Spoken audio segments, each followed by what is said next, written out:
Hey guys, okay, I want to talk about something really quick right away before I go to church. So I was thinking about this, and I don't know why it's on my mind, but honestly, this is going to help your mental health if you do this. So there's this thing that humans do. We have a tendency to actually put a lot of thoughts in our mind that don't benefit us in any way, shape, or form. So, for example, when I was a new Christian, I had had a very traumatic experience with a man. We'll just leave it at that. And so, because of this traumatic experience, after this incident, I naturally I began to fixate on men, not because I wanted to, but like in a negative way. I thought like all men were monsters, all men were evil, etc., etc., etc. There goes my cat. And and then of course, as time went on, I kind of realized over time, and I don't want to say I realized, like actually God was correcting me. God was like, no, Natalie, men are not all evil. No, Natalie, men are not all bad. No, Natalie, they're not all, fixated and thinking about how to cause you harm.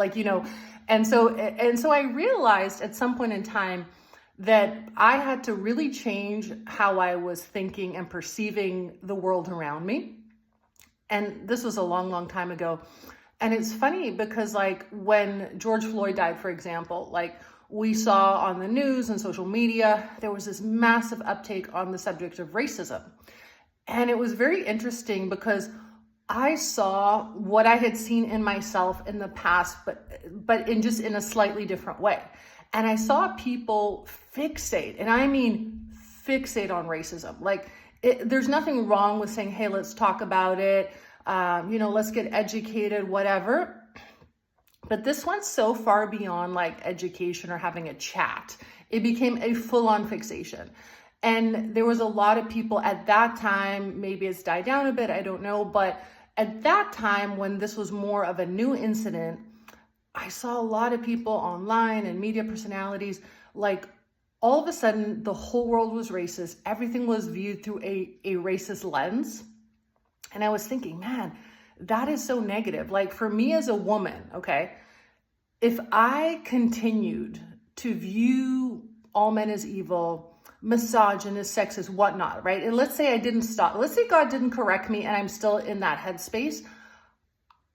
I can't fathom the harm that would do to my mental well-being. Honestly, I'm being dead serious. I can't even fathom how much it would harm me, the thinker of the thoughts, right? It would have harmed me so immensely.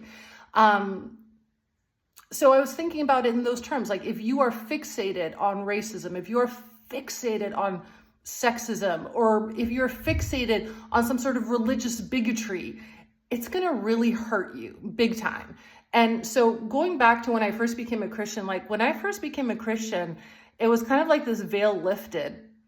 And for the first time, I really realized, oh, there's a huge swath of society, not just in Canada, like North America, Europe. There's a swath in the middle, a big swath in the Middle East, not fully, but Korea, like globally, there is a swath of society that despises Christians for no other reason than they are Christian. It's based on our faith. It's not based on us as people. It's not based on our personalities. It's actually based on our faith. They think fundamentally Christian beliefs are messed up and wrong and evil, right?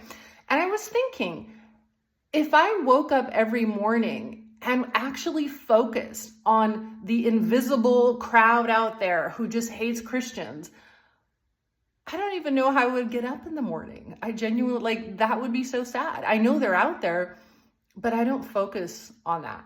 I don't think about that. It doesn't get any rent space in my head.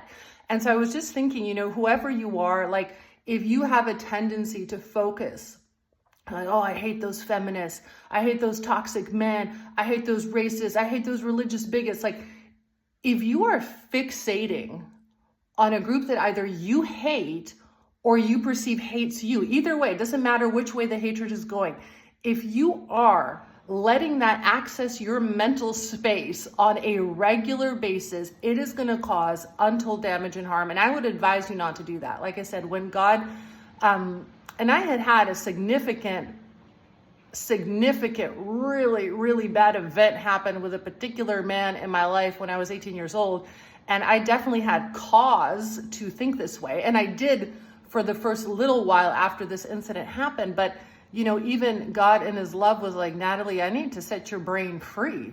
I need to set your brain free because you don't need to concern yourself. If there are men out there like this person who don't like women, so what? So what? You don't need to think about them. You don't need to meet them. And if you meet them, you don't even need to know that you met them. And that's the beauty of not being all knowing. Like, I think sometimes we think, oh, wouldn't it be great to be like God and be all knowing and read people's thoughts? No, it wouldn't. No, it wouldn't. It would be our worst nightmare if we saw someone walking down the street and we know what they're thinking. That would be terrible. It is such a beautiful protection that people are not omniscient, which means all knowing. So I just want to encourage you, if your head is like fixated on who doesn't like you, on who you don't like, on the evils of society, lift your mind to a higher place.